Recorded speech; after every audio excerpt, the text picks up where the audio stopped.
TCU and Texas Tech football will not play each other in the regular season, but they're squaring off this offseason because they're building their teams in completely different ways.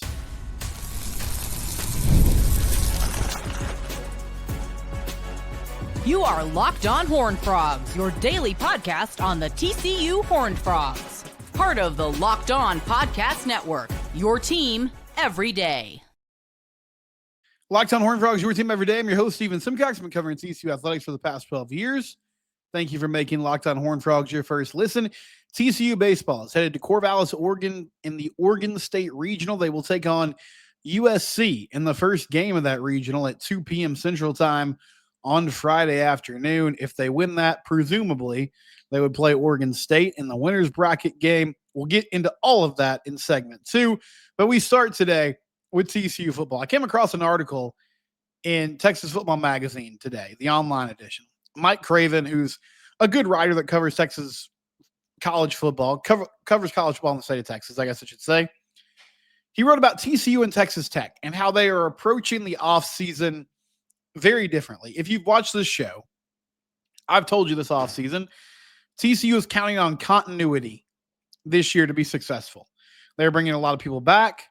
They were not super active in the transfer portal. They went and they got guys that I think are going to be impact players. Jordan Dwyer, the big name, the wide receiver from Idaho. But for the most part, they stuck with their core roster. Josh Hoover in year 3, retooling the offensive line a little bit, but most of the same faces. You're changing your wide receiver room because you had to. Your defense is pretty much exactly the same as it was last year with some additions here and there. You're retaining both coordinators in Kendall Browse and Andy Avalos. If this team is going to be good, it's going to be built off the way they finished last year. Texas Tech, they're taking a completely different approach. They are spending NIL money on bringing in talent from the transfer portal. TCU is allocating their NIL money in the hopes of retaining players, keeping this roster together, and building off of it. They also just signed a recruiting class that was very highly ranked. It was one of the more successful from a numbers standpoint, from a ranking standpoint, successful recruiting classes in TCU history. Now they have to develop and produce on the field, but on paper, it looks really good. So Mike Craven wrote this piece about how with Tech and TCU, you're seeing two teams that are approaching team building in totally different ways. And there's a lot of parallels here. Joey McGuire and Sonny Dykes are both going into their 4th season as head coaches at those respective universities. Texas Tech has been very aggressive this offseason. They are going and getting high-impact transfers that are going to be ready to play right away. They signed 21 players. TCU signed 12 transfer players. Texas Tech is replacing their entire defensive line. Lee Hunter from UCF, Skylar Gill-Howard from Northern Illinois, Anthony Holmes from Houston, David Bailey from Stanford. They've got offensive linemen that are transfers. They're going to be starters, a potential starter at running back, tight end, cornerback, and at least one of the safeties. Craven goes on to say, TCU has 12 incoming transfers, and only a handful are expected to start. The others are multiple-year transfers who can become immediate depth and future contributors. I'll push back a little bit on that assessment. Now, they definitely went and got guys that were multi-year players and that were depth pieces. And I guess, Mike, the way he phrased it was starters, and that's probably true. Jordan Dwyer is going to be a starter. I think Ansel Denby will be a starter. But there's also guys that they brought in. Joseph Manjack might not end up being a starter by definition, but he's going to get a lot of reps. I think at outside wide receiver and in the slot will have a number of catches, will be a huge impact on this offense. Kamorian Pimpton, he probably won't end up being your tight end starter, but I think he's going to make plays, and I feel like there's ways they can move him around for the formation and use him a lot of different ways. On defense, like Michael Teeson's a guy they just brought in at linebacker. Maybe he's not a starter, but he's going to be somebody that is in the mix for playing time immediately. So I don't totally agree. Like Kylan Jackson at safety from LSU. We'll have to see what it looks like when he gets on the field. But He's a safety that can play in the box, that can be physical. There's a role for him on this roster with this team. It might not just be starter, quote unquote, right? But I get his point. Texas Tech went and got dudes that are going to plug and play right away. TCU took the approach of, okay, where do we have holes? Where do we need more depth? Where do we need to take an opportunity or to give an opportunity to a guy who's in his third or fourth season at a Power 5 school, maybe hasn't cracked the depth chart yet for whatever reason, but he'll have better opportunity here? Or, where can we kind of bet on ourselves, bet on that player, and give them a chance to play? That's the approach that TCU took. And now we'll get to see how it plays out for both teams. Craven makes the point of he's really putting the two teams against each other and saying this is a great example and a case study of how you should build your roster. I'm not sure if that's totally true, just because I think a lot of these things are situational, right? Like, just because, say Texas Tech doesn't end up having a ton of success because they don't have the continuity they need, things don't come together like they should, and maybe they don't end up being a team that plays for a Big 12 championship. That doesn't mean you shouldn't be aggressive in the transfer portal, right? If TCU, for whatever reason, doesn't end up having a ton of success, that doesn't mean that you can't be successful by betting on continuity and trusting the players that are in your system right now. Like, I don't feel like it's a big picture commentary on what these teams are doing, but I do think individually you're seeing two programs that are taking very different approaches to how they're going about building this roster. And it's fascinating because both of these programs, there was a ton of excitement when they hired their coaches. Obviously, TCU had success right off the bat. Texas Tech, it's taken some time, but both of them are kind of in prove-it years. Now, I think if we're talking about like a hot seat, Joey McGuire's on a bigger hot seat than Sonny Dykes. But at the same time, if Sonny can't capitalize on the momentum of the end of last year, then a lot of the good vibes and goodwill that they got by finishing strong sort of goes away. Because I've said before, finishing 8-4, or I guess 9-4 when you include the bowl game, that in itself is not a failure. I mean, we can look back and say, oh man, should have beaten UCF, should have beaten Houston. If you can make a play or two against Baylor, it's a completely different season. Yes, we can do that. We could also say, Texas Tech, if one more thing goes wrong, they lose that ball game. We can play that game all day. But bottom line was, when push came to shove, they turned things around. And they assessed at the end of the season and said, okay, we're headed in the right direction. We don't need wholesale changes here. We just need to tweak some things here and there, continue to build on what we have, and that's going to lead to success. Tech had a similar season. I mean, they lost to TCU head-to-head. They lost a bowl game. Besides that, the two teams have very similar seasons. They assessed, and also they have opportunistic donors who were ready to spend money, but they looked at the situation and said, you know what? We can't be conservative here. We have to go make changes. We can't stand pat. We got to go get this roster to shake up and infuse a lot of talent here and get guys that are ready to play right away. And so you have two teams that are desperately trying to be the new class of the Big 12. And they've had some success and both have some reasons to believe, like, yes, we should be that program that everybody looks to. And now we get to see who was right, like who assessed the situation and made the right decision. I hope that TCU is right about their assessment. Obviously, because it's a TCU podcast, I'm a TCU fan.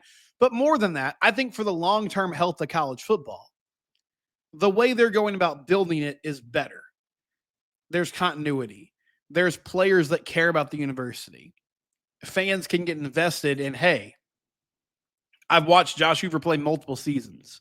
I've seen him grow. I've seen him develop. I've seen him get better, right? At the same time, I want to win.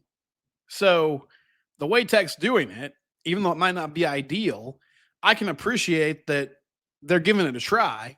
And ultimately, if it came down to it, I would rather TCU take that approach and be successful than have nostalgia, have continuity, do all those things, and not have a good football team. So it'll be interesting to see how it plays out. I have a lot of belief in the way TCU has done this and gone about it, but you have to prove it. And if you can't, then all those good vibes and that goodwill sort of goes away. When we come back, TCU baseball. They get snubbed from a hosting spot, but I think they're in a pretty winnable regional. We'll talk about that next here on Locked On Horned Frogs, your team every day. Thank you to our friends at Monarch Money. My wife and I were talking this weekend. Okay, we're getting paid this week. What bills are coming out? What do we need to make sure that we're, throwing money at? My son, who told me 7 times he didn't want to do summer track, all of a sudden he wants to do summer track, so now I got to find $200 for that. Monarch Money, it can help you with unexpected expenses. It's made my life a lot easier. It's very streamlined. It's very easy to use, and you can put all your accounts in one place. So whether it's you and your spouse, you can have everything there. And it's not just a budgeting app. If you're great about I don't really need help with recurring subscriptions or payments or those kind of things, well, then use it as a wealth management center, because it does allow you to see your investments and to grow your wealth all there in one place. Take control of your finances with Monarch Money. Use code LOCKEDONCollege at monarchmoney.com for 50% off your first year. That's monarchmoney.com, code LOCKEDONCollege for half off your first year. Give Monarch Money a try today.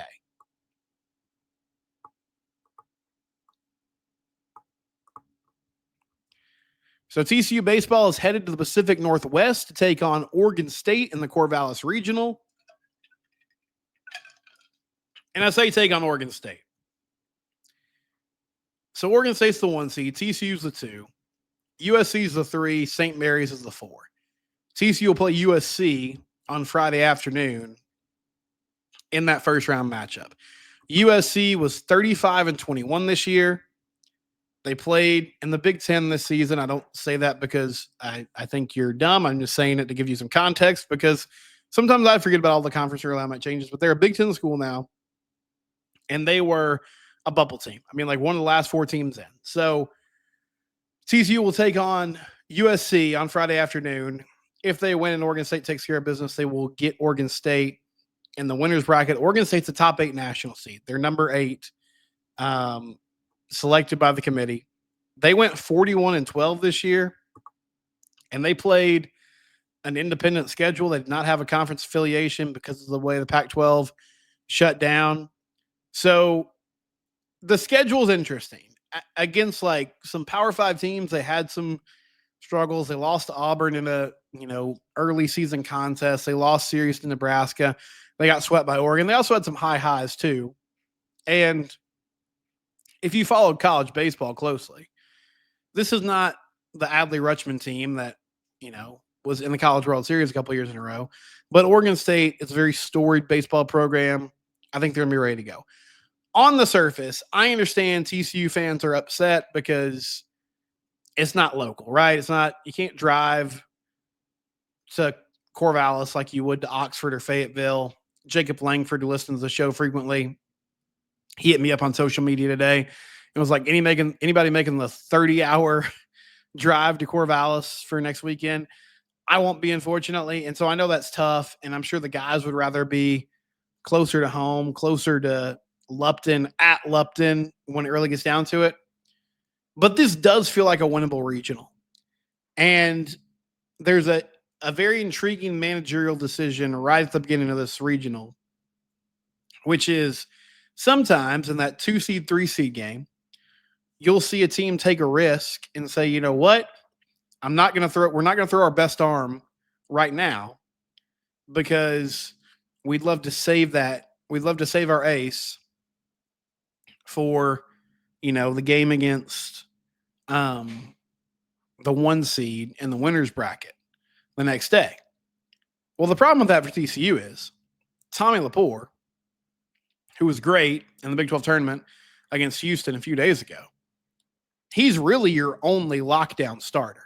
So it's not like you have a great number 2 behind him. Now, Mason Brassfield was really good against Kansas in his start in the Big 12 tournament.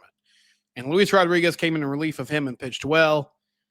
I thought Braden Sloan didn't necessarily have his best stuff, but he battled through it. and unfortunately had to go back out there in the 9th and the 10th inning because they had some guys that weren't available. I thought Nate Stern made a good spot start. So you've got some options. I don't anticipate Cademan Parker will make a start this weekend. And that's not insider intel. That's just based on the way the season finished out. I don't believe he'll get that opportunity. Maybe he comes in a relief role. If it were up to me, I would start Mason Brassfield in game 1. And I realize that's a risk, but I think the best chance for you to get out of this regional and win it is to obviously stay in the winners bracket, make it to the regional final by going 2-0. The way you accomplish that is by having Tommy Lepore take the ball in game 2 and hopefully just shove against Oregon State, right? So that would be my thought. I'm super excited to see these young freshmen in this environment. Sawyer Stroh-Snyder, Noah Franco. I mean, these guys have been fantastic all year. I don't expect them to shrink in the moment at all. I'm just ready to see them in kind of a winner go home, high stakes situation and what they do. This is a very young team that I think in some ways has overachieved and recalibrated expectations with what they've done. They've also, as you would expect, they've been kind of inconsistent, and it's sort of week to week. What are you going to get from this group, right? You never really know. But I'm excited to see them in this with this opportunity and just see what they do. And this offseason, frankly, it's going to be tough to keep this core group together. But if they do, I think there's special things on the horizon. But first things first, you get USC Friday afternoon. And if you can go win that ball game and give yourself a chance against Oregon State, I like where you're standing. The super regional matchup, if they get there, it's matched up against the Tallahassee regional. So Florida State potentially could be the team they see in the supers. Got to get there first, though. And, credit to Kirk Saarloos. I've had my qualms with some of the in-game management stuff, but last season was disappointing, and they responded really well. I mean, I would love to see them host, but it didn't happen this season. And the good news was there wasn't drama going into Selection Monday. TCU wasn't on the bubble. They knew they were going to be in. Even though they didn't have an automatic qualifier spot, there was no questioning it. They were going to be in the tournament. It was just a matter of where they went. And so now you know the challenge in front of you. Try to go get it done. When we come back, Greg Sankey, SEC commissioner, taking shots at the Big 12 and ACC. We'll talk about that next here on Locked On Horned Frogs, your team every day.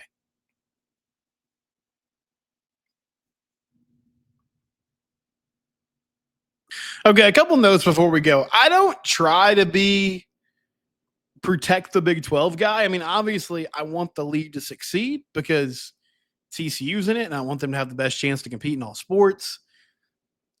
And I tend to think, as sports fans, everyone kind of has a victim mentality. Like, we have a bias as fans of TCU and fans of everybody to think that everybody's out to get us, that people are against us. There's always some agenda.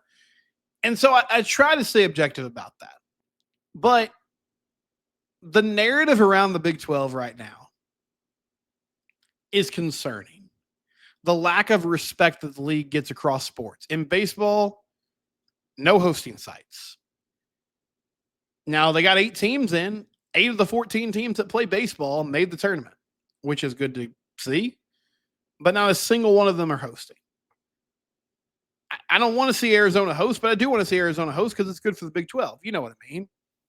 And so Jamie Plunkett, who is also a podcaster for Frogs Insider, writes for 247 Sports, he wrote a piece, and it looks like this isn't a Substack for maybe the 10-12 network, but he wrote a piece about the media and if they're covering the Big 12 differently, specifically baseball. He said he did a quick tally of the first 5 pages of articles on the D1 baseball site to show a significant lack of Big 12 coverage. SEC got mentioned in 41 articles. Mid-majors plus Oregon State got mentioned in 37. There were 22 articles about the NCAA tournament. The Big 12 had 5 articles written about them. In one of the biggest weeks of the year for college baseball, Big 12 tournament going on at Globe Life, only 5 articles written about the league. No hosting teams. And I also did a segment last week about the straight seeding system and how it's bad news for the Big 12 Conference. They're also discussing, a 16-team playoff and how automatic qualifiers will be divvied up in the Big Ten and the SEC are once again just kind of throwing their weight around and saying, you know what, we're running the show. We want to have 4 automatic qualifiers each, and you guys can have the rest of the scraps. This is a quote from Greg Sankey. Pete Thamel transcribed this on Twitter. This is from the SEC media session in Destin. I don't need lectures from others about the good of the game or coordinating press releases about the good of the game. He references the Big 12 and ACC releases in wake of the seeding vote last week. And those quotes were Jim Phillips and Brett Yormark basically saying, hey, we voted yes for this straight seeding system. We don't feel great about it. We don't think it's going to benefit the ACC and the Big 12 all the time, but we're trying to do what's best for college football, best for college sports. And I ripped both of those commissioners because I thought it was a weak statement. I thought it was them just caving to the SEC. And I now believe that even more because the SEC commissioner somehow took those statements as a shot against him, which, yeah, they should be pushing against you because you're trying to box everybody out of competition. If the SEC is so great and so much better than everybody else, then why would they be scared to compete against other conferences? Why would they worry about the Big 12 and the ACC getting in? If they can just win so easily because they're so much better than everybody else, then why would they need to protect these automatic qualifiers and hold them so tightly? Greg Sankey, though, does not care about college football. And you know what? He shouldn't, because that's not his job.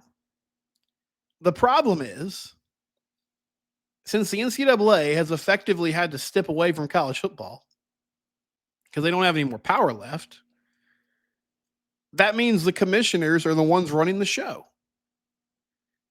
Well, commissioners have a vested interest in doing what's best for their league and doing the most selfish thing for their conference. So if those are the people in charge, and I think we can all agree, at this time, the SEC and the Big Ten are in charge. I don't love it. I'm not happy about it, but that's the reality. Well, if they're in charge and they don't care about the future of the sport, when we're talking about the sport as a whole and nationwide college football, that creates a problem for everybody else. So that's the issue we're having. And I'm just dumbfounded that Greg Sankey would take a shot like that at the other leagues by saying, oh, well, why are you guys lecturing me about the good college football? Well, because we're fighting for our lives out here, man. Because we know how this ends.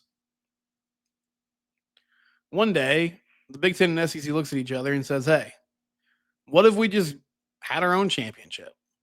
What if we just did it our own way and said, to heck with everybody else? We'll just have an 8-team playoff, 4 Big Ten teams, 4 SEC teams. That's your national champion. And everybody else can do whatever they want to do. So that's why these commissioners are so adamant about trying to make sure everybody knows, like, hey, we want to do what's best for college football, but nobody else is looking out for us. There's nobody helping us out. There's nobody standing up for us in this scenario. So we got to look out for ourselves. It's a disturbing trend, and I hope that the Big 12 and ACC, at least to a point, can stay together on this and continue to make as many waves as they can when we talk about the decision-making process. We'll be back tomorrow. Subscribe to the YouTube channel. It's Locked On Horned Frogs. We're free and available wherever you get your podcast.